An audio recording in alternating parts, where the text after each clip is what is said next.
Welcome to On the Chain. This is Jeff here with co-host. Chip.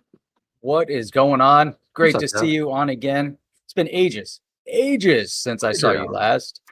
Actually, it's about an hour. So It's there you about an go. hour. About an hour. A whole hour. So the SEC v Ripple at a stalemate. Win some, lose some. Still no major progress. Just seems like keep running into this ridiculous cycle. Crypto hiring another former SEC. Smart contracts attacking centralized planning. And there's just so many other things that we can get into, including the wealthy just continuously pumping the Bitcoin. And Coinbase Pro, they just Added launched a new coin. What is it? You'll find out. Let's go. right now. Welcome to On the Chain. And here we are. So, yeah, I mean, the SEC, I've just come to the conclusion that they are absolutely 100% inept, maybe 110% inept, but they are just, they really are, they're starting to become a parody of themselves. Like, you know what I mean? It's like, it's like I almost expect them to show up on, like, you know, some of the like on Saturday Night Live or one of those skits, because they're just so completely removed from reality. You know, it's like you just wonder some of the stuff that goes down. It's almost like it's hard to, like, I don't know, Jeff. It's like seems to be, I don't know, make heads and tails of it, but but actually the judge did have a good ruling, and the way, kind of the way of Ripple, which we'll get into in just a few moments here after we jump into this whole thing. There you go. But Yeah, here this you is- go. So here, as you start digging in, and it's not just ineptness in regards to this Ripple case. It's just like across the board, the things that they seem to be focusing in on. So now they want to change and amend some rules regarding the whistleblower award program, anti-corruption, and all these other things. And here's Hester Pierce from this picture is from 17, but it's interesting. You dig down, and we're not going to be able to. We can't read it here, unfortunately. I can't open it. But right here, you can see the SEC's two Republican commissioners criticized the agenda for reopening the rulemaking process and already completed regulations, and for not tackling other issues like clarifying the agency's oversight of digital assets. So there's all these other things going on, and even there seems to be a little tension, little conflict, and you can see almost like there's a line being drawn in the sand over at the SEC, and you have Hester Pierce and one other against the other commissioners of the SEC saying, what's going on here? What are you guys doing? Are you out for the interest of the investors? Are you trying to figure out how to advance the most important technological change in our history, or not? You know, where do you guys stand on this? Jeff, I'll tell you where I stand on this. You show me a 10-foot paywall, and I will show you a 12-foot ladder. Copy, Sweet. paste, I like that. enter, remove. Bam. There you go, kiddos. That's how you do it right there. It's called 12-foot 12ft.io. You show me a 10-foot paywall, I'll show you a 12-foot ladder. So if you go to 12ft.io, you throw the link in there, and bammo, it is removed. Okay. But where are we going to be? I mean, what did you want to? That's it. No, that's the only statement I cared about. Nothing else was really relevant. Yeah, nothing else was relevant. Just that one statement. So you can delete it. All right. Well, there it is right there. So that's how you bypass. That's how you bypass it right there, Jeff. So anyway. All right. There's got to be something worth reading in here. No, not so much. This disagreements over the latest rule focused on the detail the public companies will be required to provide when blah blah blah blah. Reopening rulemaking. They are There's just not much in it. Remember when they said that Hester Pierce and or Gary Gensler were pro crypto? Yep. No. You know what they are pro, Jeff? I'm not sure I can say the word here, but it begins with an S. I mean, begins with an L. And that's what they are. And that's the school that they participate in. And that's what they go. Now, Pierce is supposed to be cut from a different cloth. But again, Lame. it's like, look at the job. They get out there and they go like, don't step out of line. Hey, check out Jungle Inc. I bet we find out Clayton voted no against the lawsuit and Pierce voted yes. Well, I'll be I don't honest, at this know. point, I don't even know that anything would shock me at this point. They're just like they're nutters, man. I mean, they're quite honestly nutters. And it's like so they're gonna give discovery. So it looks to me like, the magistrate judge, Judge Nepper, they're both kind of playing this in a unique way. They're sort of letting it breathe a little bit, but Judge Nepper, and she also has a pretty serious docket. She had other federal things going on, some other heavy cases. It's not like she's sitting around going like, well, I wonder what the Ripple thing's whipping up today. No, she's got a pretty full docket of what she's going to be doing. So it's not like she's standing around wondering. And quite honestly, this is another statement from the John Deaton here, which I thought is pretty much spot on. So James Filan, who always tweets the documents first, man, love him for that. He tweeted out here that the court grants in part the SEC's motion for additional depositions, denies the SEC's request for documents post-dating the complaint about Ripple's lobbying efforts, and for documents from general counsel and deputy counsel. And then there's the order approving it below. And then we have Deaton, who checks in and says, Judge Nepper continues to provide a fair and even hand when making her rulings during this case. A big blow to the SEC's case is that one thing she's made clear: Ripple's fair notice defense centers on the activities of the SEC. It's not about Ripple's knowledge or behavior. But that's what the SEC's made it about, right, Jeff? They've kind of said that that's exactly what the SEC's made it about. Yeah. Well, it's about Ripple's. They're trying to focus on Ripple behavior as well as retail investor behavior.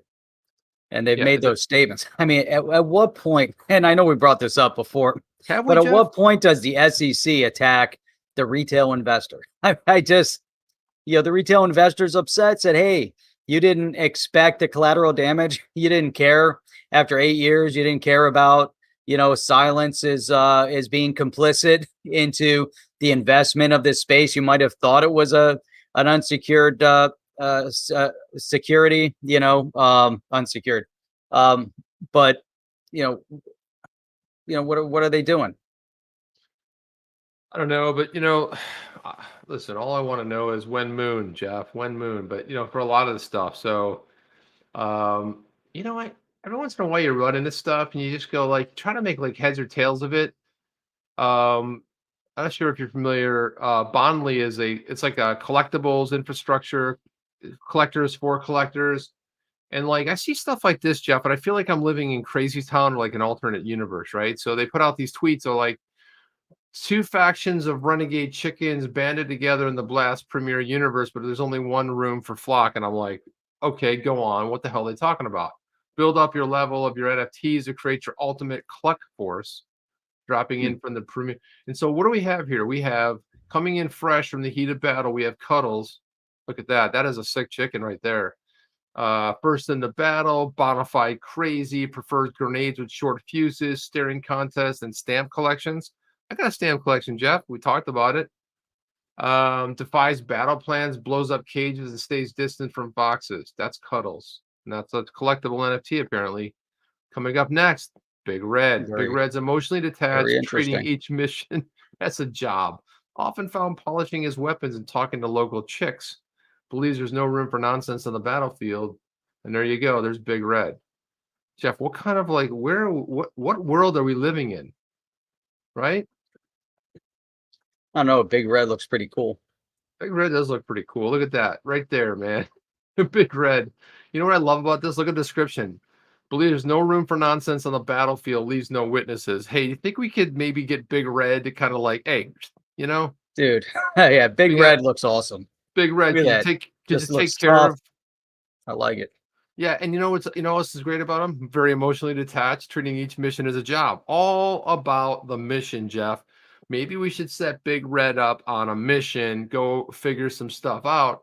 Because Cuddles, to me, although, packing some heat, just the name itself, yeah, it's unpredictable in battle, bona fide crazy. Maybe you get Cuddles together with Big Red, and maybe we've got something, Jeff. I don't know. We're just running into all kinds, but I saw that today in Need my to feed. get I'm one of like, those. it's all kinds of crazy stuff. But you know what? You know what's so amazing about that, though? Think about NFT in the gaming space. So huge. Professor X is talking about Fortnite, but imagine now you're getting that NFT, you're buying that character that you can now use over in Fortnite, and it's exclusive. Maybe they only make 100 of them. You know, maybe there's only one. It's completely unique because you bought it, and you're gonna go use it and get to play over in Fortnite with it. I mean, that's astonishing. That's what I love about that. You know, I think is really cool. I wanted to go back to a comment that XRP Mark had said in reference to us, you know, the retail investors and the SEC not really taken into consideration when they filed the lawsuit, you know, of Ripple selling an unregistered security. But here you have so Mark is saying, aren't investors impacted every time they file a lawsuit against a company? And that's probably true. But in most of those scenarios, they're looking at it and say, well, this company, maybe they've harmed the retail investor. You know, so there's a potential scenario. But you're right, 100%, that in many cases, they don't even consider the collateral damage. So even like the Kick case with the Kin token, they didn't think about it. They didn't consider it. It doesn't have the same impact that it did when they went after Ripple, but they didn't consider the retail investor. And even in the outcome of the case, they still didn't consider the retail investor because they made no statement whatsoever on retail investment in the Kin token. It was all focused on what Kick did. And, you know, to me, there is that dynamic. There's always going to be collateral damage. And what is their responsibility for that at some point? You know, what do they do? Yeah, but who's the watchdog group? That's part of the issue, right? So we have us, right? But are we really overseeing the stuff? How about we the people? Are we looking out after each other? Yeah, we do. But part of the issue, Jeff, you're drawing a good point here, is like, yeah, what about the retail investor? A lot of that agenda, those agenda items, you know, that Gary Gensler set up, you know, what they want to focus on. They want to look at the shorts. They want to look at that. But, you know, quite honestly, they're coming at it from the wrong way. It's not about Wall Street bets shorts. It's about what's been going on since the beginning of time. It's institutional shorts that blow the market up. But just because we had one scenario with the whole GameStop, the GameStop thing, it's like that. Yeah, put it on everyone's radar. But is that the problem? Is it, you know, what about, remember I showed that tweet the other day where it said friends getting together and talking about investing, and the SEC manipulation, right? Manipulate the market. Meanwhile, institutional continues to rob everybody blind. They talk about fiat. They go like, well, the Bitcoin is one of the most nefarious ways to do illicit things. But meanwhile, the banks are laundering billions of dollars, if not trillions of dollars. And they go like, oops, we didn't know. Slap on the wrist, get them out of here. It's getting to be ridiculous, Jeff. It is ridiculous. Again, you know, it's about the people, you know, and when you decentralize the control that the centralized powers have, you know, they're going to fight back, and they're going to fight back dirty because that's all they have, you know. And so there will be collateral damage in this battle, and there will be fallout. But like Alex Mashinsky had told us, you know, a while ago when he was on the show, that the titans that come out of this, the power brokers that come out of this, will be different than the power brokers of today, because, you know, it's going to fall apart. You're going to have all new people, just like we saw with Amazon. At first, it was just Microsoft. Microsoft is still there, but there's all these new power players. Google. Google is more powerful than Microsoft. Microsoft might control all, you know, the software that goes out to PCs, but people look at it like, you know, I hate Microsoft. I hate Windows. I don't care about Windows, right? And maybe I'm going to switch to Apple. Maybe I'm going to use Linux. But Google just seems to power everything, right? It's all over the place. Jeff, at some point, Google is in charge. It's not a bad idea switching to Apple devices, you know, because they have like a hair better on the privacy side. Like they won't. So, like for example, let's talk about privacy for a little bit. So now you got one of the co-founders of Telegram, which is blowing up because people have been ostracized from all these other social media. Facebook, they've been kicked off Facebook and Twitter and everywhere else, right? They've been deplatformed. And so then a lot of people flooded over to Telegram. So the co-founder, is a really interesting story. He's in Germany now, and the Germans started, like, the police over there, or whatever their shakedown crew's called. They kind of went over to him and said, "Hey man, you got to cooperate with law enforcement." He's like, "I don't do what you want to do. I'm not cooperating." Right. And the weird thing is, all of a sudden, they're like going to figure out a way to break this guy, to break up the Telegram, whatever. But meanwhile, you have Apple, Tim Cook, saying the same thing when they had that terrorist. They go like, "Oh no, you have to open the phone." It's like, "No, we don't. We'll get you a warrant." He's like, "Sorry, privacy issues." And so those are the kind of things that I like. And it's gotten so to the point with Apple. Like, you call them up and they go like, "Here's what we're going to do on this call. We're not going to do this, this, and this due to your privacy. You're going to have to opt in, all this stuff." I'm like, I just want to have a conversation about something that isn't working right. I don't want to get into, but they're so worried about privacy now. The privacy, we want to make sure we respect your privacy. And like, I go to their website and try to set an appointment. I was like, "Privacy issue. Do you want to?" And that's one of the things that I like about Apple now, Jeff, because I log in everywhere with my Apple. Why? Because, "Do you want to share your email?" No. So what it does, it creates a spoof email, and it sends it to that email, which behind the wall and curtain at Apple knows to send it to me, but they can't send it to me. So there's some good privacy issues, and you'll be able to create, with the new version of iOS, you're going to be able to create burner emails. So you'll create a burner email that's good for one time, and it's associated with your account. They don't know it. We do. And so these are kind of things where the privacy is starting to come in. So I want privacy and I want decentralization. That's what I want in my world. I want to surround myself with those two items, because otherwise we're just getting hammered. And they're always like putting a crap toast with more crap on it. And they're like, "But this is different. We'll call it something else." And they're like, you eat it. It's like, "Nah, it's the same nasty stuff you were trying to feed us last week."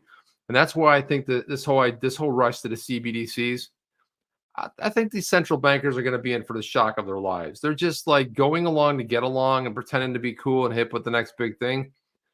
But I don't think it ends well for them, to be honest, Jeff. I think the jig is going to be up, and I think they're going to get hurt pretty bad. Who's going to get hurt? The central bankers, because central bankers. Yeah. Hey, here's a quick question: can astrology make sense of cryptocurrency? Nope. Well, Jeff, let me introduce this to you right here. Here's an article. Here's an article that says Maureen Altman and 1 million TikTok followers think so. So there you go. So Great. Who is she? Wonderful. So who is she? Well, she's all very fashionista. Number one, she's amassed more than 1 million followers on TikTok. Through how? Through astrology. So she isn't a huge fan of TikTok, but that's the platform she's on. She's a really serious person. She really scrolls through her feed. She's amassed more than 1 million followers. It's not your typical TikTok page. No cute dogs, no dancing. The 22-year-old posts astrology videos of all stripes, including ones on politics, celebrities. She predicted a major relationship shift for Kanye and Kim Kardashian. In the astrology community, she's remained one name status, like Sting or Bono. So there you go. So apparently she's also getting into cryptocurrency, and she's making predictions there. Great. Yeah. She could be one of the 589ers. It's kind of, well, why not? I mean, over in that. Yeah, I mean, it could be entertaining. If you're, you want to be entertained, then hey, welcome. Yeah, there you go. What is this video here? Is one of her. Okay, well, yeah, she's got an interesting presentation too, Jeff. So let's throw this on there. Let's see. I have to unshare. Why do they always make this so difficult to be able to share something cool? Share the screen. Let me go ahead in the tab, turn on the audio. Bippity boo, bippity boo, bippity boo. There we go. Okay. So let's see if we can play this again. Do I have to refresh it? Probably. Let's go. Refresh. Ad. Here we go. Here we go. Like that big ad right in front. Yeah, that's because there we go. Oh, so I guess I'll have to do this. Here we go. Tell me if you can hear it. May is truly the month for Bitcoin that we hear it. Yep, that's the loudest it's ever been. Jupiter moves into its home sign of Pisces, and if that's where we're at right now, I say we're going from around here to finally up here. Jupiter will be in Pisces mid-May to end of July. I admit we do start off May on quite the rocky note. Transiting Mars in Cancer opposite Bitcoin's natal Mars, that's not cute on the 1st. On the 3rd, transiting Sun will trine Bitcoin's natal. Jeff, you lost me. What in the world? I'll be honest with you. What's all that noise in the background? Well, And it's some what's kind up of with music. the Well, Pisces and the Jupiter? well, the TikTok. She's gonna go from here, Jeff, to about there. She lost me right there. But God bless her. I mean, she seems to be doing something good. She goes, in other words, Saturn and Mercury's position might indicate a drop in value, but Jupiter and Pluto signal Bitcoin's price would rebound from any correction and continue to rise. It looks like a bull run, she adds. Oops. There you go. It I mean, does. Right. there you go. It does. I don't know. I think it's Let me interesting. think, I mean, here we are, Jeff Slave. Here we are doing our show, having a little bit of fun. She's a 22-year-old kid's got 1 million followers. That's something right awesome. there. No, that's awesome. I think it's I'm amazing. gonna take that away from her. It's fantastic. Yep. Oh, here we go. This is what I was thinking about. You're talking about that. Let me see if I can. Oh, I got to bring this one up. Every time I hear this is what I think about. Let's see if we don't get. Oh no, Jeff! Don't give us any strikes. We don't need any strikes. Professor XRP says, "Interesting presentation." You say. Crypt of Hyrule says, "I agree. Astrology is a great tool." Yeah. And then Jackie says, "This is freaking embarrassing, the space." Well, I mean, yeah, I mean, everyone has their thing. So what's XRP's zodiac sign? There you go. Exactly. Here we go. I think I can get this queued up here. Oh, here we go. Yeah. What you got? Hang on. Here we go. What you got? Let me see. I got to remove it. And I got to add it because I was going to share without music. So every time I hear this is what I can think about. Here we go. Aquarius, Jeff? Yeah, there you go. Aquarius. That's what you think about? Aquarius. Yeah, well, you're talking about astrology. So I don't know, but that's what's in my brain when every time you're talking about astrology, I'm thinking about that song.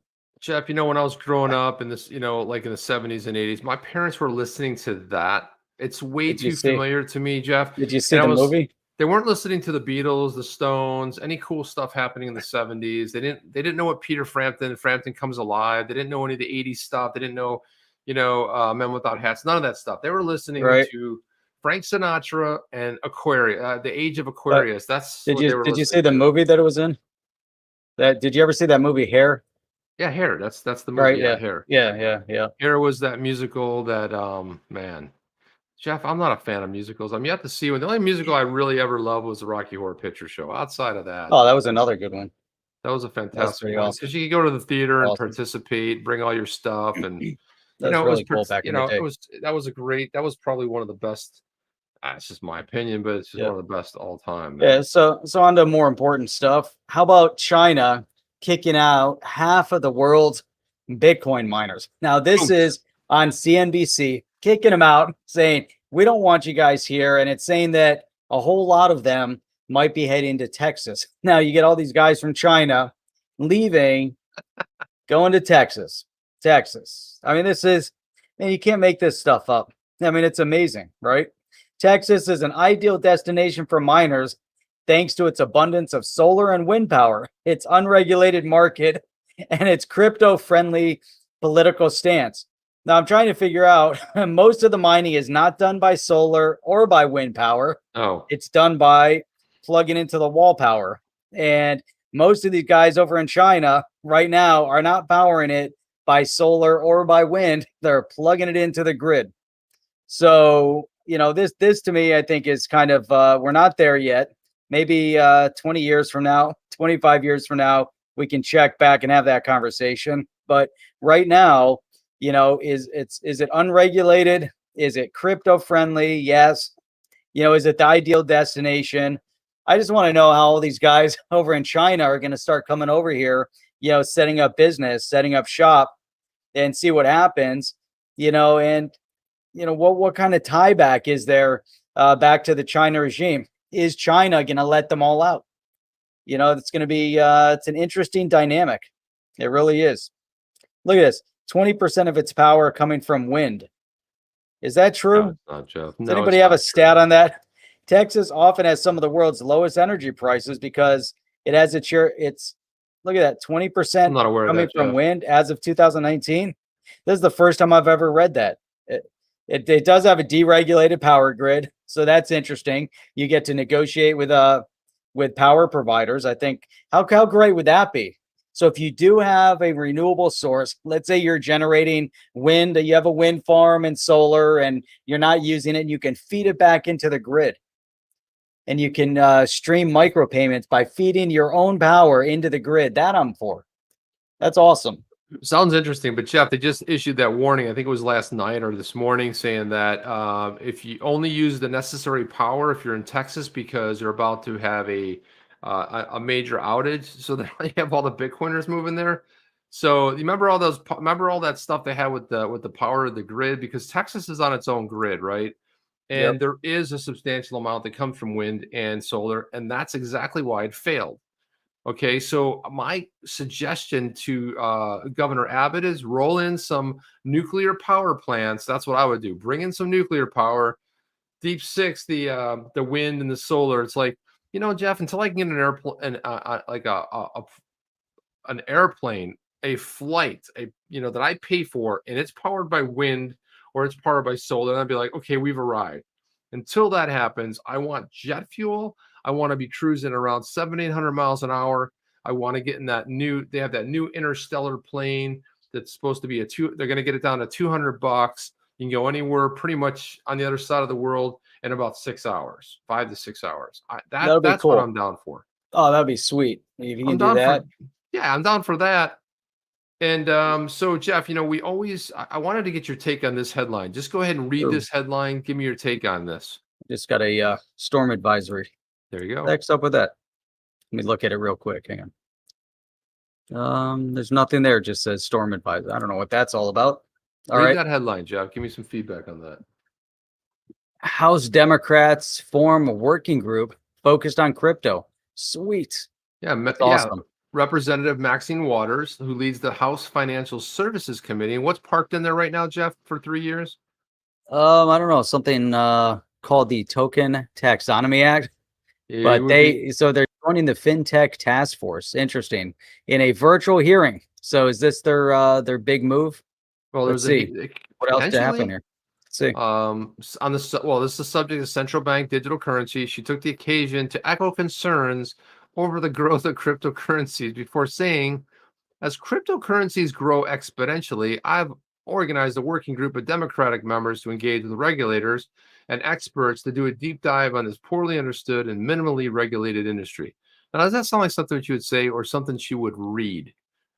Because this is probably I don't a prepared statement, right? It's definitely something they prepared because they had to. They don't say anything, especially in committee or whatever, if it's not specifically spelled out.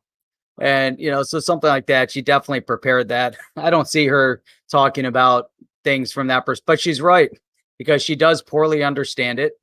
And it is minimally regulated because they haven't tried to provide any kind of discussion on the Token Taxonomy Act that they've had now for 3 or 4 years sitting in front of them. Now, had she read the Token Taxonomy Act, had she opened her office doors up to the many people that have been, cruising through Washington, she probably wouldn't say that it was poorly understood because she would have a pretty decent understanding of it.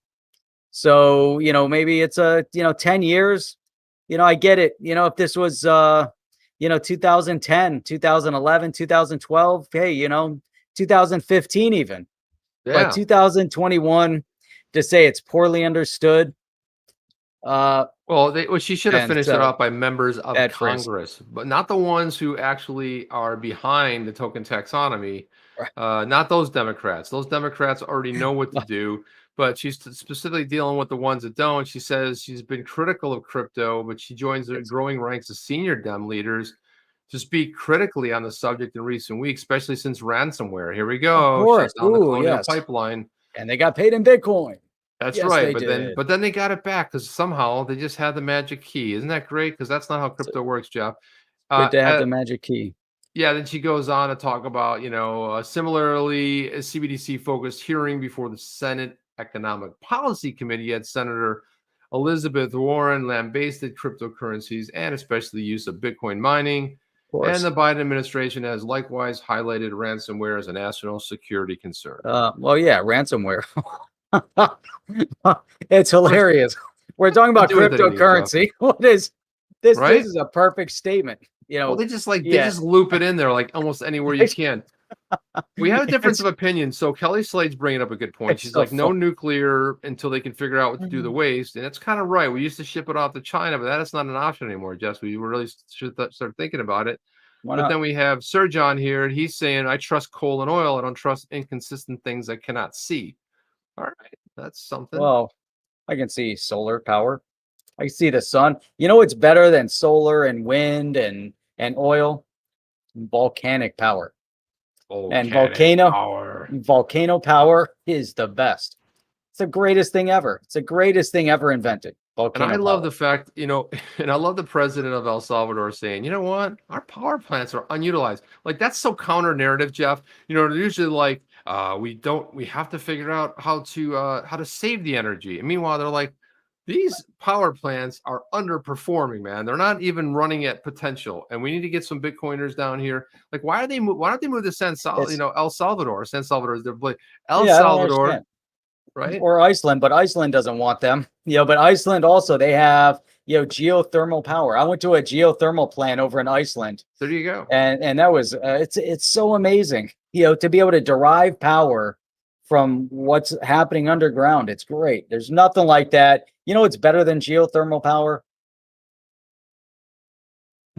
Wie einst Lily Marlin. Wie einst Lily Marlin. I'm sorry, Sir John. That's a crowd pleaser right there, man. It's such a crowd pleaser. Yeah, that's Hydroelectric. Hydroelectric. Yeah, well, that's what I used to live up in Niagara Falls. Interesting. That's interesting outside too. my But you have to have a big Niagara Falls too. Yeah, the Niagara Falls. They harness the power of the water right there. You got to figure out. Oh yeah, it's a lot. That's also a lot of power. Yeah, nothing like volcano power. Volcano power sounds cool. Like, we get some shirts, volcano power. We'll put El Salvador volcano power, big volcano with like the Bitcoin logo everywhere. Oh yeah, man. Bitcoin powered by Volcano. Yeah, volcano power. It's so funny, Jeff. What makes it, what gets noticed these days in tech. So I just thought this is kind of like an adjunct thing, but I want to throw it up here. Andreessen Horowitz, and Andreessen Horowitz is probably one of the big venture capital firms behind all. You look at a lot of the projects that are solving real problems. Andreessen Horowitz is behind them, either one of the major contributors or they are one of the major VC partners behind them. So this came out. Andreessen Horowitz has its own media. So far, that's a good thing. So far, Future.com looks less like a news website than a dry specialist-only academic journal. That's the net plus for the tech industry. It says Nice. Today marked the launch of Future.com, a future media outlet. It's funded by a VC firm, Andreessen Horowitz, otherwise known as A16Z. Particularly, the media field engaged in some justifiable hand-wringing about the implications of a venture capital firm. Oh no, Jeff, starting an owned media operation. Well, they're seriously worried about a venture capital firm that has changed over the last 25 years, has the best track record in tech for changing the world. They're worried about that, but they're not worried about false narratives about everything in between. And this is what they're really worried about. Who's worried about it? Well, that's the straw man argument, right? They say the anxiety has been heightened by a broader context of Trumpist skepticism towards the media and a wave of tech-specific media backlash spearheaded by companies like Tesla and influential figures like Balaji Srinivasan, right? So that's what they're worried about. Trumpist and Albert is what is that? Are they using Trumpist as a? Well, there's skepticism of the media, of the mainstream media. Trumpist skepticism towards the media, like the mainstream media. Trumpist. Are they talking about? That's interesting. They're talking about, they're talking about the former. After looking at the first wave of there's a whole tech article on this from CoinDesk, Jeff. Interesting. After looking at the first wave of items published on Future.com today, I don't think there's much reason to panic about the site. In fact, there's a lot to admire. So, like, what is the up in arms about? There it is. Oh my God. Oh no, Jeff. Well-behaved bubbles often make history. Yep. Extinction isn't an end. Mining, ancient innovation, the future. Fantasy Hollywood, crypto, and community-owned characters. What we learned, I mean, it seems to me just like it's probably a way to promote but it's a very clean sort of a headline-driven site. There's not a lot of garbage on it. I don't know what they're so worried about. It's like, by the way, this is a pretty good story. I did read about this somewhere else. And look So at this. Journalism, Jeff. not real journalism. I had to I had to look up the meaning of Trumpist. Pertaining to or resembling characteristics of Trumpism. Hmm. The synonym of that is Trumpian. There's a lot. It's a deep well you got to go down. Resembling characteristics of Trumpism. And then you have to go to Trumpism, and you have to figure out what Trumpism is. And trumpet is a woman Trumpist. Well, that's a rabbit hole that I didn't expect to go down tonight. But any Huska, Yeah, Trumpite, a Trumpista, a Trumper, or a what about Trumpster. a Trumpanista? Can you be that? A Trumpanista? It's like a fashionista. Do you wear Let's really see. big baggy suits? See if they have a Trumpanista. Just a Trumpista. All right, there you go. So Jeff, check out. So you got more people out of PayPal, kind of like going out there. And look at this here. PayPal alums launched decentralized payment network that connects fiat and digital. Yeah, what do you think of that? On Algorand. Yeah, it's on Algorand. I think it's amazing. It says new 6 Clovers seeks to enable organizations to instantly move and transact digital currencies.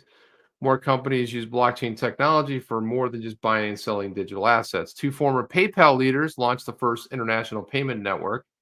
Not true. It's not the first, but okay, we'll go with it. Let's just go with it, Jeff. Let's roll with it. Regulated stable coins to power global transfers between banks, merchants, and payment providers. Correct me if I'm wrong, Jeff, but I think that's been done a couple times. Sounds familiar. Here we go. Ripple, you have Stellar, you have what's the other one out? A whole bunch. There's a whole bunch of them out there. So the name of the company is called 6 Clovers, it's founded by Jim Wen and Nas Kavian. Connects fiat and digital currencies built on Algorand blockchain. Allows organizations to integrate and enable instant payments. Dude, you know what? Competition is good. And when they start building something in the space that resembles something else, it's a huge compliment. Why is it a big compliment? Because then you know that company is onto the right course of action, especially when you have 2 guys that are already in the payment space, big payment space, coming from PayPal. They see this idea of the international lender space, but what's interesting about it is that they're using regulated stable coins. Yeah. To do it. Now, there's obviously other things that need to go in the back end of the architecture. And maybe that's probably the missing element, which again is why the XRP ledger was so amazing and way ahead of its time, because of all the things that it can accomplish and still does accomplish. And all these guys are just they're trying to find the way, but it's interesting. And there's enough room out there for a lot of these to start opening up those corridors. And then it becomes, highly competitive. Just think about what was Coca-Cola used to be a medicine, and then, eventually it, developed into a bubbly soft drink and, with competing against Pepsi. The one where I with rum. It's best use case ever. So, but look at this right here, Jeff. One of the things that's clear is that identifying the problem. It says they look to offer an alternative to the widely used SWIFT protocol, which the firm says relies on transfers between several intermediaries that can take days. Obviously, we're well aware of that. It says a lot of the infrastructure we're using today built in the 70s and 80s. True point. And for a lot of folks who are maybe born in that generation, it's okay, Wen said. But the internet native folks are now in the workforce, and they're like, hey, I get my email in real time. I can refresh my webpage in real time. Why does my money have to take a couple of days to get there? And, again, okay, it's good that they're looking at it. One of the things that they talk about here. Other people have said that. Other people have said that. Well, the easiest way to deliver money somewhere, Jeff? If I want to go here and I want to go to Australia and visit one of the OTC family, I have to jump on a plane with a briefcase, and then I can get there in like 17 hours. and then I can drop it off. That's the fastest way to move money, and that's that famous. That's what Brad Garlinghouse famously uses, right? It's And my it says, preferred moving money. it says the rapid decentralized network uses the stable coins such as USDC to represent fiat on chain and enables intermediate transfers between sender and receiver, can support up to about 46,000 transactions per second, can confirm transactions completion in a few seconds. Nice. So that's pretty It's all good. I mean, through 46,000. Yep. Fueling cross-border transactions with regulated stable coins to represent has never been done before. And that itself, I think they might have a point. I don't think it's really been done with fiat on chain with regulated stable coins. I don't think that to me seems new. No, it's the first. I do agree with that. And the good thing about that is because you're using regulated stable coins, you're not going to get volatility. So you're going to avoid the effects issues that you run into with other things. And it's going to unleash a wave of mass blockchain adoption across banks, modernizing payments. But you really don't resolve unless it's instant. You still have the other variables, which is, I guess you're moving USDC from party A to party B, but party B in the other country needs to get their own currency. So now they still need to transact that USDC into their local currency, which you still have the issues of the foreign currency exchange and the costs associated, with that. So they're not, providing, unless we miss something. Maybe they are providing a full turnkey over there. Well, here's an interesting background too. Not only did he work for 5 years at PayPal as the head of their digital business development, then he went to OKCoin, which is obviously a crypto exchange. Kavian was a software architect, lead product manager during his 7-year stint with the company, before spending years head of engineering at a cannabis retail platform called Greenbits. According to his LinkedIn, then he's now 6 Clover's chief tech officer. So they reunited to solve the problem of slow payments. You know why, Jeff? Because no one's ever thought of that before, especially with regulated stable coins. Yeah, we got, they're trying to think outside the box. They got to be a little bit different from some of the solutions that are already out there. Hey, put the regulated stable coin in there. But it changes the dynamic, maybe gets them to ramp it up a little bit quicker. Maybe, we'll have to look into their actual technology. That's what I'm curious about. Yeah, and it's gonna be interesting to see that part. The other part about it too is like they talk about if they loop in Swift, which really primarily, I know people I'll send something over the Swift system, but I'm not exactly sure their target market is. The opening sounds a little bit more like consumers, then it looks more like institutional, or maybe it's both. They kind of talk about both. Either way, you're using Swift. They're not using Swift, Jeff. He says sending. Well, now both of those solutions are, but they're not using it. So sending's not enough. The co-founder said for a merchant or an enterprise to use it, you have to send, receive webhooks, all these other capabilities that's required in a payment stack. We tore down and really rebuilt payments from scratch and really adapted for the blockchain. Probably one of the first to really use blockchain as a pure technology and not just for trading tokens. I guess it's still a little loose on details. That's fine. Are they the first? Is that on their website? Where is it? It's not. That's an article. No, this is an article on Blockworks. So this is like probably one of those pay-to-play type of things. Website. See, while we're doing that, hey, BZ Comedy has branded a brand new adjective called Jeffist. That is to own a lemon tree that never grows and always has the equal number of lemons. Always. Way to Jeffist. You'll never see the number of lemons change ever. Got to be a perfectionist with the lemon tree. And then I wanted to say that Apex came in and he said, "Yo, okay, we haven't seen Apex in a while." So so we got payments decentralized and modernized. Decentralized payment network enables businesses to fully integrate and transact in digital currencies. Reimagine payments with 6 Clovers. Why not 7 Clovers, Jeff? 7's a better number. Why not 7? 4? 7's the God number. You know what 6 is? Well, they should have gone with the 4, the 4-leaf clover. It makes the, That's a little kitschy, but I guess so. But I mean, you got if you're into numbers and astrology and stuff, you got 6, and you got 7, which is a much more fluid number, luckier number, whatever.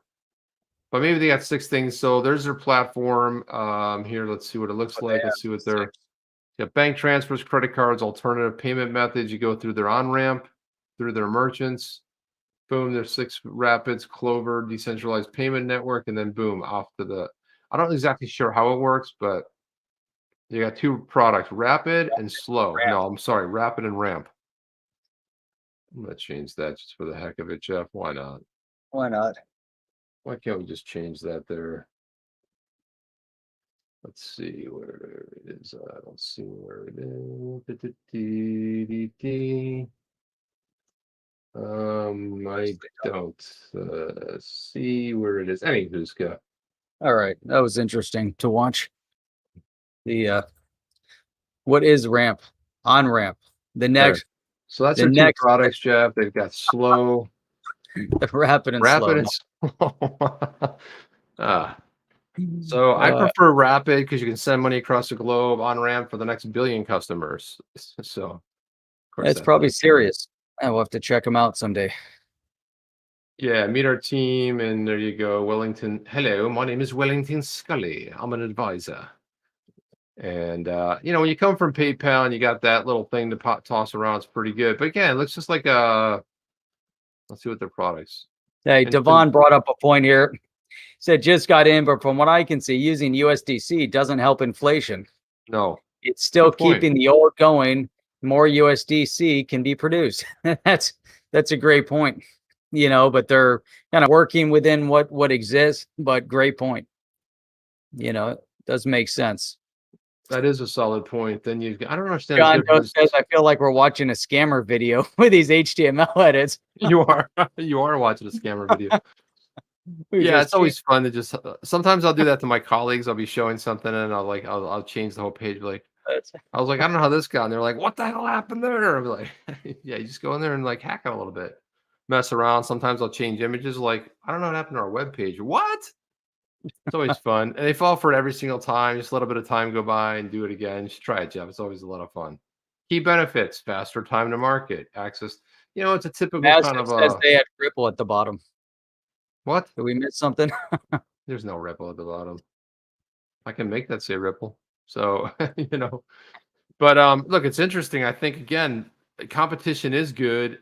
Bringing more people and payment players in the space is great. It's like it's you got to crank it up. So Algorand is it's using algo, right? Is that what we determined?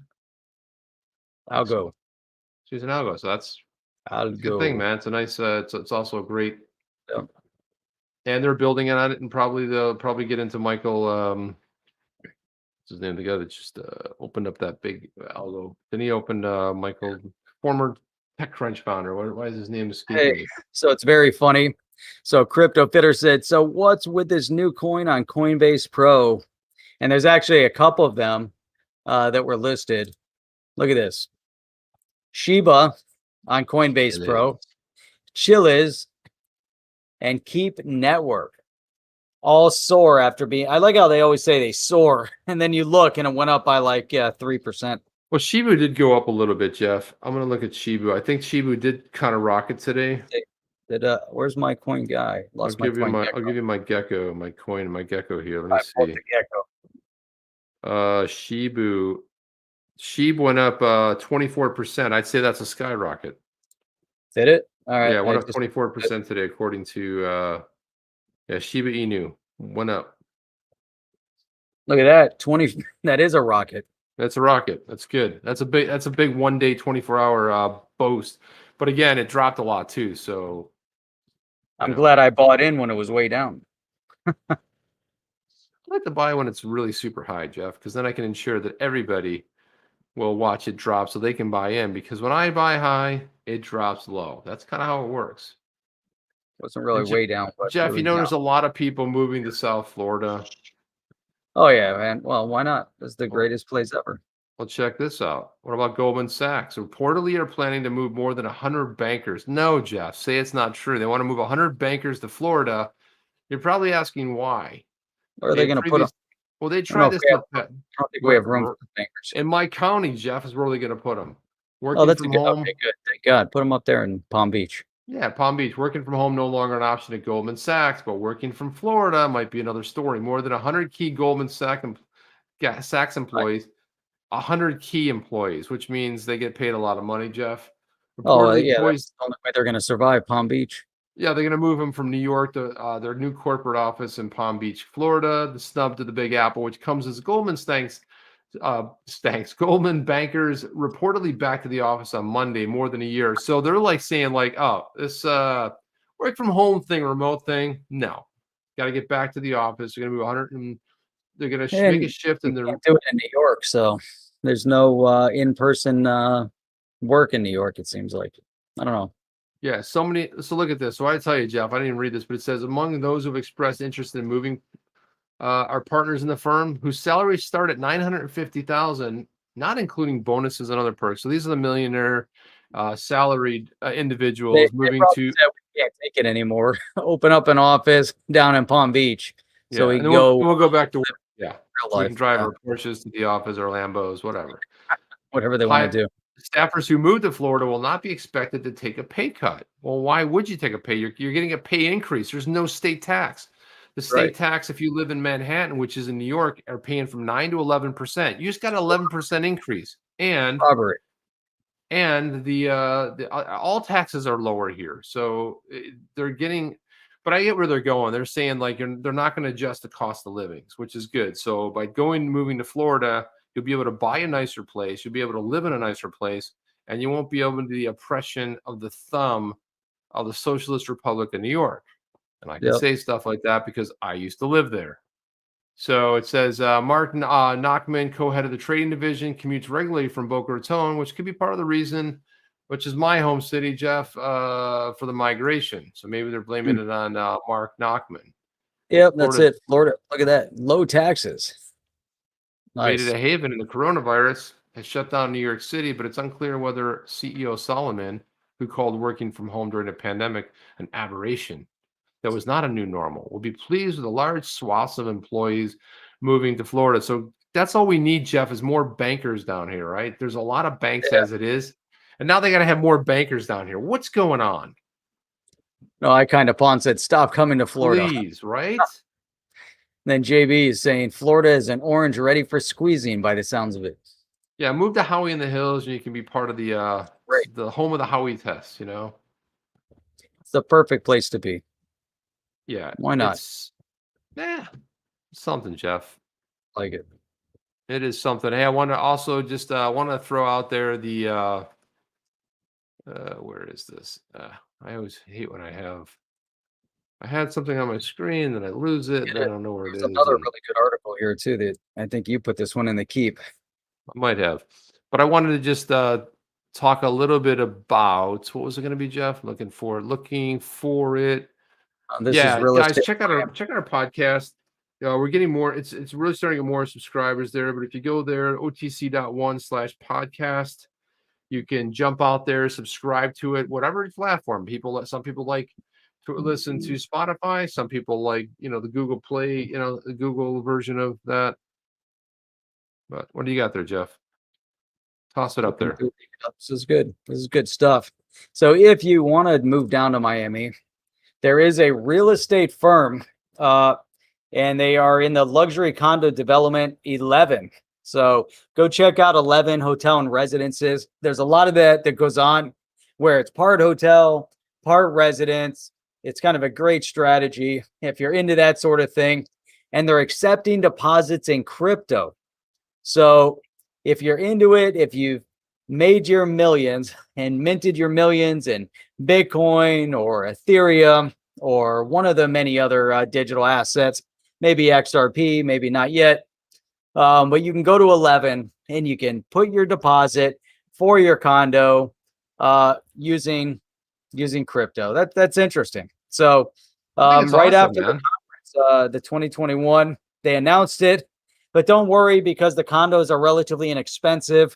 They start at $377,000, and there's not that many. There's 375 units across 65 stories. So, and if you're into that penthouse, just come up with about $2 million, and you're all set. You can put your deposit down, and you can get your $10 million penthouse in the building. It's got good views, overlooks the ocean. You can see parts of Miami. It's perfect. Pretty awesome, There you man. go. I like to like see it again. People are like, well, when's the adoption going to start? It's happening every day. Every day there's a new story about someone taking Bitcoin. And we all know that Bitcoin is the gateway crypto drug that brings everybody in. You know, That's you it. got the gateway crypto, and that's Bitcoin, and they come in for Bitcoin, but they stay for the altcoins. You know, it's that's it. It's a gateway coin, if you will. Brings Yeah. you in. So it's And all I good. also dropped in there. I dropped in our merch store, Jeff, because we hadn't been talking about the merch store, and we're gonna probably be adding some more merch to it. But I wanted to show this again. Look at those two guys right there. But again, we've got this.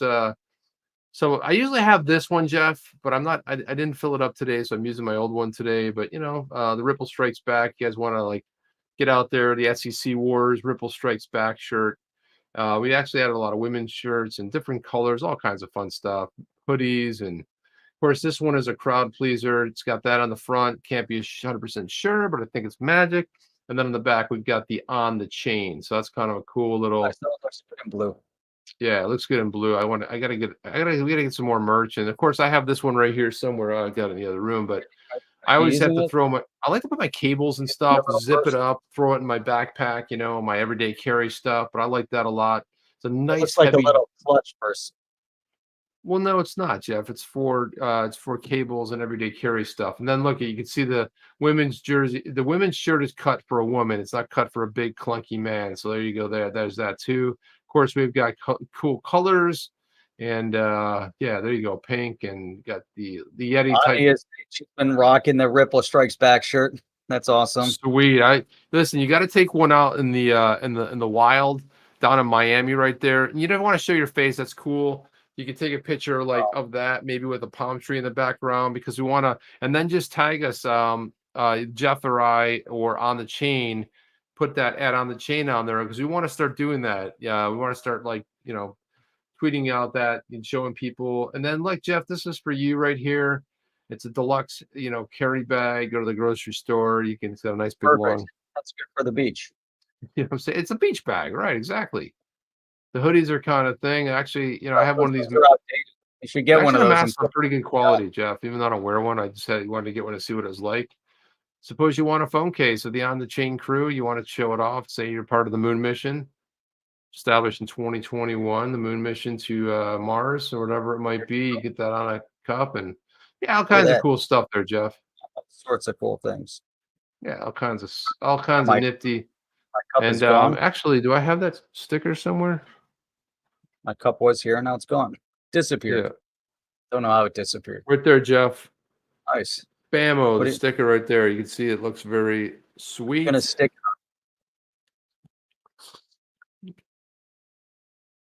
There you go. There you go. Alex Yeet. Alex is here to say it's 2025. Oh, by the way, Windows 10 is expiring in 2025. When he said it's 2025 and XRP moons to 589. What you gonna do with your YouTube channel? We already mooned. Well, don't worry, man. Jeff and I we'll have replaced Fox News, and you'll be watching us. Yeah, I'm pretty sure it's gonna go that route, Jeff. I'm pretty sure we're gonna. It's gonna be start OTC. Yeah. So then there's this one too with the different emblem. You can get this little emblem on the chain type of thing, and see what else here. Yeah, there we go. There's a good look of it right there. Yep. Down with OTC, and you can get that on the front, on the chain in the back. There you nice. go. So tonight is Tuesday. Tomorrow's another night. Tomorrow is Wednesday. It is another night tomorrow? Midweek already. I don't know how the days go by, but we do stream as well. I was going to say every day, but we don't. 6 days a week, Sunday through Thursday at 8 p.m. Eastern Standard Time, and every Saturday morning at 8 a.m. Eastern Standard Time. And man, I just want to say appreciate everyone for coming in and spending your evenings with us, your mornings with us, your afternoons with us, whatever it might be, depending on the part of the world that you're in. Absolutely outstanding. And, it's you guys that make it worthwhile coming back every single night to put up more and more of this great content. So.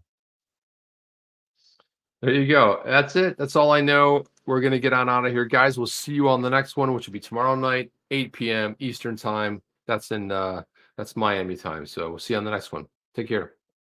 Are you down with OTC? Please like, subscribe, and click the bell to be notified when the next video drops.